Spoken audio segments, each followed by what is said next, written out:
Welcome to my channel mga Kalabtek. So, papakita ko sa inyo kung paano ang technique sa pagpalit ng mga battery terminal ng Android phone na hindi na tayo gumagamit ng blower.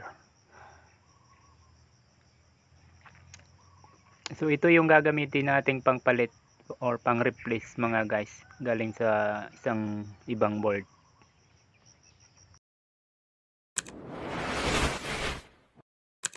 So, unang-una mga Kalabtek is i-disconnect muna natin yung mga dapat nating i-disconnect dito sa board para hindi maapektuhan or hindi masira. Tulad nitong mga LCD flex.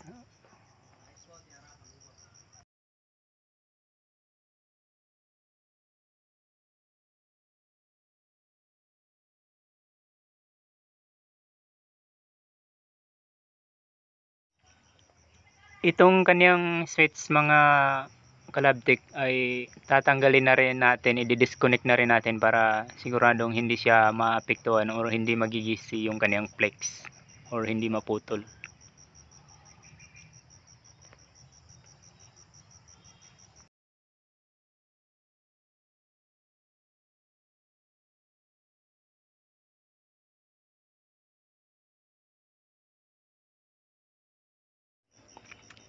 Ito ring flex na ito mga Kalabtik, tatanggalin na rin natin ito para hindi siya maging sagabal or para hindi siya magigisi.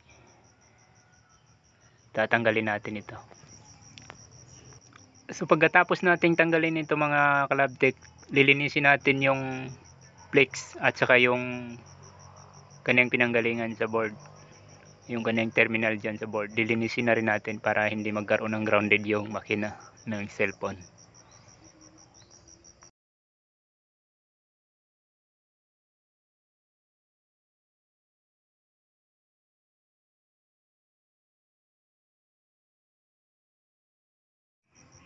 Okay, so ito na siya mga guys. So tatanggalin natin itong battery terminal ng hindi na natin gagamitan ng blower. So ang gagamitin lang natin mga guys is soldering iron lang. So hindi na natin gagamitan ito ng blower para hindi maapektuhan yung ibang mga pisa na maliliit.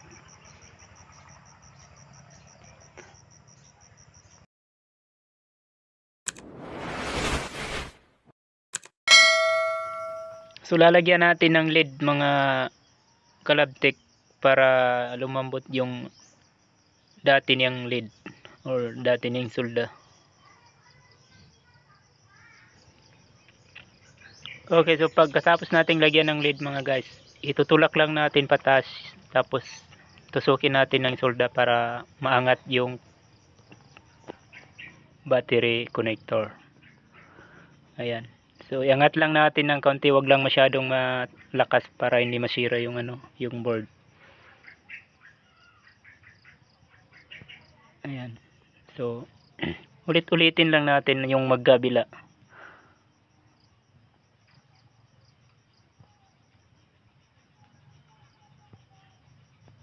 Ayan.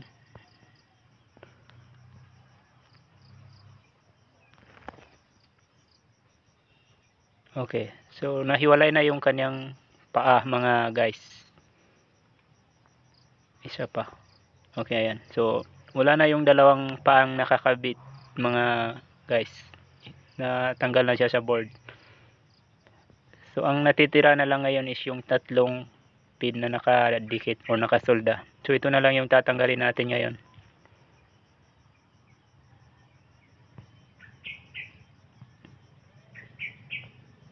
Ayan. Okay, so natanggal na siya mga guys. So lilinisin na lang natin mga Kalabtek.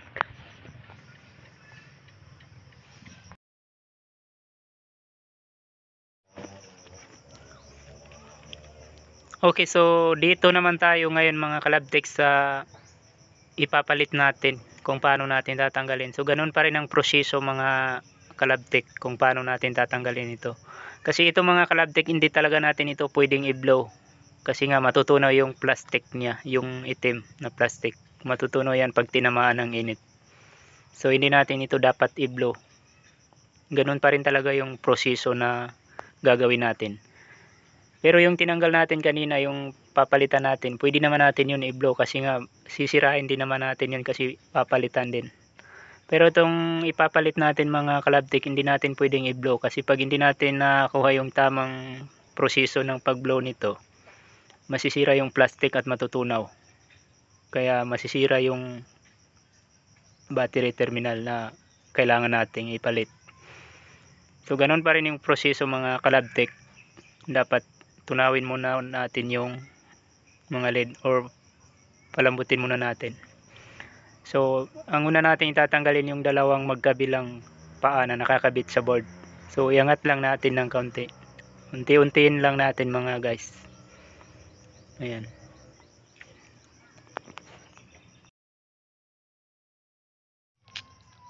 Okay, ayan. So kaunti na lang mga kalabtik. Okay.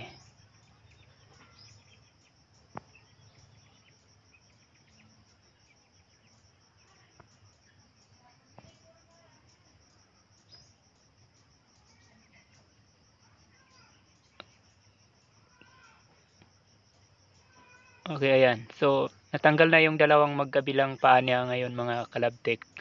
So yung tatlong pin na lang ang hindi natanggal. So ito mga kalabtik. Ito para matanggal ito mga kalabtik. Pagtusok nyo sa isang pin, habang hindi pa tumitigas, tusukin nyo na yung isa para maangat nyo siya. Ayan. So tanggal na siya ngayon. Lilinisin na lang natin mga kalabtik. Kasi ito yung ipapalit natin.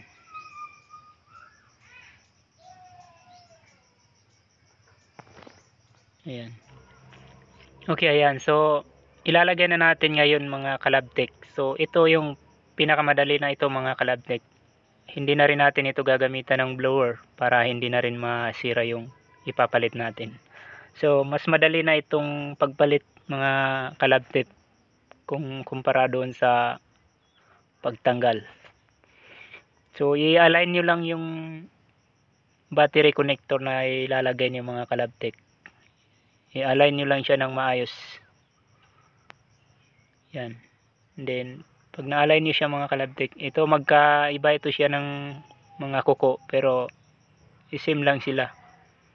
Match na rin sila. Yan. Tusukin nyo lang ng LED para mahulog yung kanyang paa doon sa butas ng board. Ayan. Okay. So nalagay na siya ngayon mga kalabtik, yung dalawang paa niya na nakakabit, nakalagay na ng maayos. So yung tatlong pin na lang mga kalabtik, tutusukin na rin ito natin ng solda para mapadikit natin. Ayan. So ididiin nyo lang ng kaunti mga kalabtik habang sinusolda nyo para siguradong makakadikit siya ng maayos.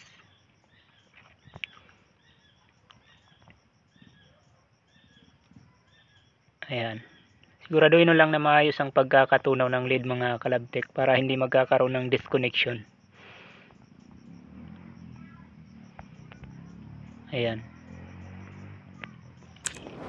So pagkatapos nun mga kalabtik, pagkatapos nating ilagay, titestera naman natin kung wala bang grounded, kung hindi ba nagdulot ng grounded yung pagpalit natin ng charging pin.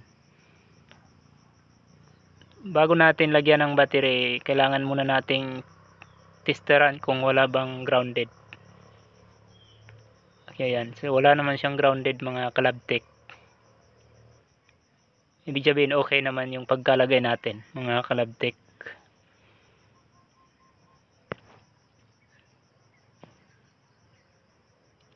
So kailangan na natin ngayon i-assemble mga kalabtik or i-attach kung ano yung mga tinanggal natin. So ganun lang kadali magpalit ng battery terminal or battery connector mga kalabtik. So kahit solda lang ang gamit natin, pwede tayong makapalit ng charging or battery connector. Pero may mga ibang cellphone din mga kalabtik na pag pinalitan mo ng battery terminal ay kailangan mo talagang i-blower or kailangan mo talaga ng blower. At maraming salamat sa panonood mga kalabtik, at sana sa video na ito ay nagkaroon ka na naman ng idea kung paano mag-repair ng cellphone, kung paano mag-repair ng battery connector ng cellphone. At kung nagustuhan mo ang video na ito kalabtik, huwag kalimutang mag-like, mag-share at mag-comment. At kung hindi ka pa nakasubscribe sa channel na ito, huwag kalimutang mag-subscribe para lagi kang updated sa mga bagong video na aking ina-upload. So maraming salamat again.